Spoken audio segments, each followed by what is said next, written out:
You what up everyone, it's Tube and welcome to a top 5 video. Now E3 is coming up, I'm getting my stuff packed for that, but I wanted to get you guys one video before I leave to give you guys some thinking room, because at E3 there's going to be a demo, a playable demo of Let's Go Pikachu and Eevee, so we can learn a bunch of things from how the battle mechanics work as well as how catching is going to work. Because I recently tweeted on Twitter, it was confirmed in an interview that motion control is not optional. You literally have to freaking toss your Joy-Con like this to catch, and if you're playing in handheld mode, you have to like move around to position at the Pokemon, and then you can just push A. But we're gonna learn everything about how the game is gonna work there. So until then, to give you guys something to speculate about, as well as in case they actually reveal the mystery Pokemon at E3, I don't know how likely that is, this is what this video is about. I'm getting to number 5 in a sec, but in case you guys don't know, at the end of the Pokemon Let's Go Pikachu and Eevee, that's such a long title. At the end of the trailer, they showed someone opening a package, and they don't show you what's in the package because that's apparently a brand new Pokemon. They released it on their Twitter saying that, hey, we teased the new Pokemon, get yourselves hyped, there's gonna be something. So people have been speculating since, and I posted a tweet on Twitter asking what you guys thought. So I put it all together and I made a top 5 list of what the mystery Pokemon could be. Remember, it's supposed to be a brand new Pokemon, and when it's revealed, I'm pretty sure it's gonna be one of the things on this list. Okay, so number 5, let's just get this out of the way, okay? The hell is a Gorochu? It sounds like a legendary Goron that died. Okay, look, I know what it is, okay? Apparently there's an interview in early May with Atsuko Nishida, Ken Sugimori, and my boy Koji. This is a picture of them. As you can see, Nishida looks like a Pikachu. He's the one who mentioned in the interview that their original plans for Pikachu to evolve twice. Once into Raichu, and then another time into something called Gorochu. Am I really gonna do this? Let me just show you. So here he is. He's like, Pikachu's an electric mouse, a monster with 2 evolutions. He said Pikachu was designed to look like a Daifuku, with ears sticking out. A freaking living food product. So here it is. It says it was supposed to be Pikachu, Raichu, and then Gorochu. The Pokemon known as Gorochu bared fangs and even a pair of horns. Like, yeah, Devil Daifuku. Of course, Rai means like Raikou, thunder. So they went with Goro, which is like the sound of thunder. This is literally all we know. That Raichu was gonna evolve again, get some devil horns and some fangs. And since then, people have been theorizing that they totally revealed the scrap Pokemon because they want to make it real now, right? I mean, that'd be a cool plot twist. But it's not gonna happen. And I'm saying that knowing that a blue moon can show up and Gorochu can descend upon us and prove me wrong. Look, okay, Gorochu is supposed to be the evolution of Raichu. Who's the evolution of Pikachu? Who's the evolution of Pichu? How does this make sense? When you made the baby evolution in Gen 2, you scrapped your Gen 1 idea of Gorochu, and Raichu became the Gorochu, and Gorochu became the trash can. That's the deal killer right there. But of course, you can work around it. Oh, but what if it evolves directly from Pikachu? Pokemon fan number 24 says. Okay, that's totally possible. Evolve our little mouse in the deep jungle holding a razor fang, and suddenly Gorochu's born. Sure thing, bud. No sarcasm, sure thing. But then what? You gonna make an Alolan Gorochu? Because right now, this is Pikachu's chain. He already has a split evolution for Alola. If you make another split, there's no way Gorochu's the same all around. The genes of a Pokemon like Pikachu that can evolve into an Alolan form clearly taps into something else in Alola. So now you have to make an Alolan Gorochu. And now Pikachu has 4 evolutions. Then we got 2 Gorochus, which maybe isn't a bad idea. According to the Devil's Advocate I'm playing, Pikachu's the mascot. If you want to give him a new evolution, go for it. We'll let it slide. Maybe it'd be an electric dark type. Now that's pretty cool, ain't it? Okay, come on, but seriously, it's not gonna happen. If you want to push it, why am I still on number 5? Unless Gorochu's the name of this beastly form for Pikachu, where Ash can trigger some sort of temporary evolution for Pikachu, where it goes all Uzuru on us, and then can turn back to Pikachu, there ain't no Gorochu. Can we move on to number 4 now? Maybe the Gorochu fan club can clear things up for me. Let me know in the comments. I mean, look at the tweet I posted. It freaking said no Gorochus allowed. Number 4, the next thing fans are speculating is going to be this mystery Pokemon. Guess what it is? This is the speculation, okay? Look at the movie, they say. Look at what happens. There's an Eevee, it gets injured, and something is going to happen in the movie. People say that its legs are injured, so maybe it'll get like a flying evolution, where it just doesn't need its legs anymore, which is a little hilarious. My leg is injured, so let's just abandon it. That's number 4, a new evolution. Now, that ain't a bad idea at all. Evolutions are always welcome. I mean, we only got 8. And after being 800 Pokemon deep, you'd expect that we have freaking all the types covered by now. I mean, technically, if you want to go into speculation zone, the way Eevee's genes work, there technically already is an evolution for all 18 types. We just haven't seen all of them. So a new evolution is perfectly fine. This whole thing where they think it might be revealed alongside the movie, it's happened before. We've had a reveal in an animated clip, like when we're all watching Pokemon Origins a couple weeks before X and Y came out. and freaking Red's Charizard mega evolves into a black demon. That was pretty cool. So they could do it again, and it would make it monumental. People would love it. And if you think about it, Gen 1 started it. We got new evolutions in Gen 2, 4, 6. Now it's 8. It'd be perfect if it was like a counterpart to Sylveon as a dragon or a poison evolution. Now, there's a problem here, you see? So let me tell y'all something. Pokemon Quest. How many of you guys are playing this right now?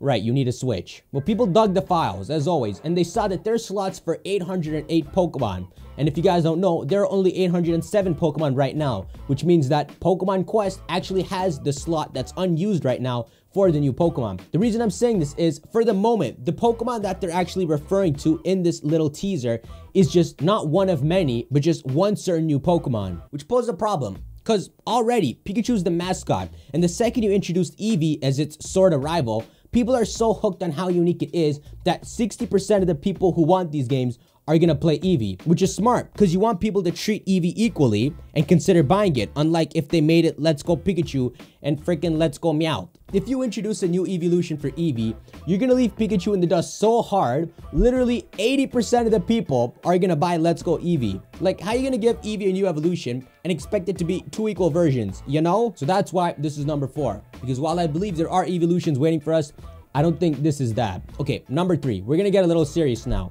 A Generation 8 mythical Pokemon. People think that this is going to be a teaser for Generation 8, sort of how Magearna was when Magearna was revealed a couple weeks before Generation 7 was even announced. And to add to that, Game Freak's kind of given us a bunch of hints for Generation 8. They told us that the next Pokemon game's gonna introduce a bunch of brand new Pokemon, which means Gen 8 likely, and that is coming in the second half of 2019. So it can make sense that they want to add this mythical Pokemon that belongs to the next generation in these games as a teaser and just as a hint to the new games. Pokemon's done it before, where they tease a legendary from a future generation before the games actually come out. And that's why people think that's what Pokemon's doing again. In March of 2006, Pokemon Ranger came out, and you could play through the game and get this weird blue egg. And 6-7 months later, when Diamond and Pearl came out, you could transfer this egg to it, and you'll realize that it's the Gen 4 mythical Pokemon Manaphy. So people think it's gonna be a similar situation, where they're gonna give us an early Gen 8 mythical Pokemon that's not gonna be obtainable alone in the new Gen 8 games next year, and instead you have to use Pokemon Go and Let's Go Pikachu and Eevee to actually get and then transfer to them. There's not much to say here. That's a totally possible idea. It might be what they're doing. Number 2.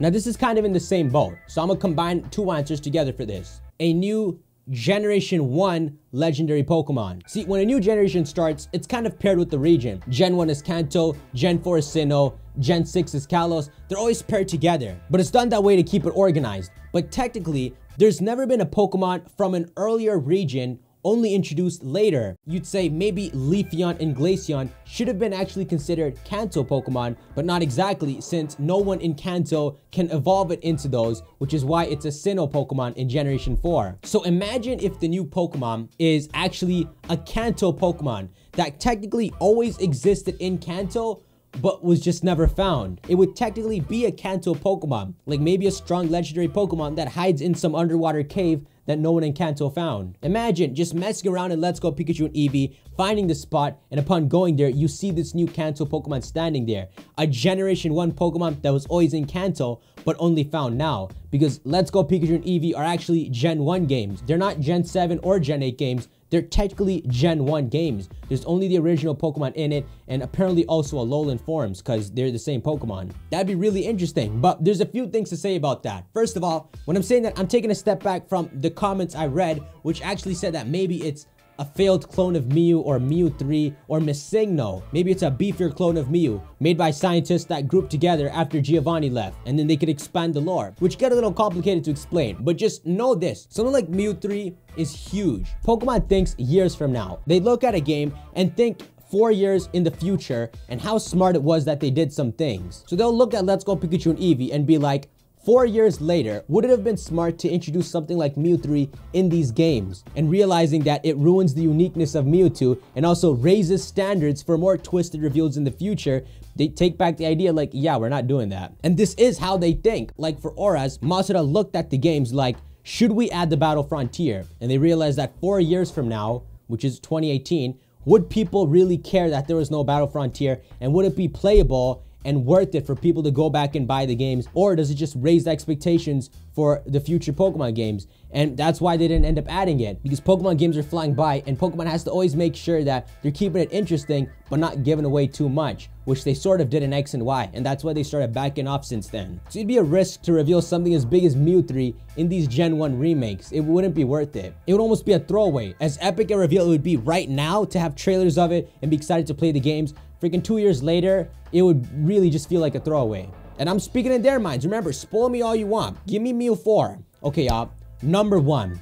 This might be what it is. It's similar to something we mentioned earlier, but it's the Lucario / Zoroark of Generation 8. Lucario came out in a movie that released over a year before Diamond and Pearl came out. It was really surprising when Lucario and the Mystery of Mew came out and you saw this new Pokemon, which almost felt like a legendary, like the Sphero Pokemon. And the same thing happened with Zoroark back then. They sort of have this theme of an appealing Pokemon coming in from a future generation that stands on 2 legs and is actually not a legendary. And so people think we're going to be getting the Generation 8 version of Lucario or Zoroark as the new Pokemon reveal in Let's Go Pikachu and Eevee to tease Generation 8. Maybe it'd be like a dragon type or something, but if you really think about it, this is probably what it is. Pokemon used to really do this a lot in their movies. They had like Mime Jr., Bonsly, Weavile, all of them were actually in Lucario and the Mystery of Mew before Generation 4 came out. About a month after, Sylveon was revealed to be a new fairy type. Before even X and Y came out, they put in an anime episode as well. So it kind of touches back to one of the things earlier on this list where it could still sort of be a reveal alongside the movie. There's not really much to say about this. This actually sounds like the most likeliest option, and we really can't speculate on it. What type it could be, what it could look like. We can't really discuss that unless they give us some teasers in the movie, if that's what's going to happen. But this is probably what it's going to be. The new movie's about Lugia. There's Ash and his Pikachu involved, as well as that girl and her Eevee. It'd be the perfect way to just combine everything together and reveal this new Pokemon, if that's what they're going to do. It could maybe be something related to Lugia, like some underwater freaking Poseidon Pokemon. But yeah, Pokemon in Everyone's Story kind of sounds like something perfect to go along with the naming scheme that we've been hearing recently. And it comes out next month on July 13th. So we'll know either when the movie comes out or in teasers whether this new Pokemon is actually going to be in it. Let me know what you guys think the new Pokemon is in the comments below, whether you agree with any of the ones on this list. And maybe if you guys come up with another one, let me know in the comments. Maybe you freaking outsmarted me. Anyhow, my dudes, that's gonna be it for this video, guys. Be sure to smack the like button if you guys enjoyed it. Let me know what you guys thought. Do you agree with any of the ones on this list? And if not, let me know a good idea in the comments below. Hopefully we'll get like a teaser of this Pokemon soon so we know what direction to go in, because people are going crazy. People are really thinking it's Goruchu or Mew 3. Hopefully Pokemon fixes our expectations a little. But as always, y'all, that's gonna be it for this video. I'll meet you guys in the next one. Peace.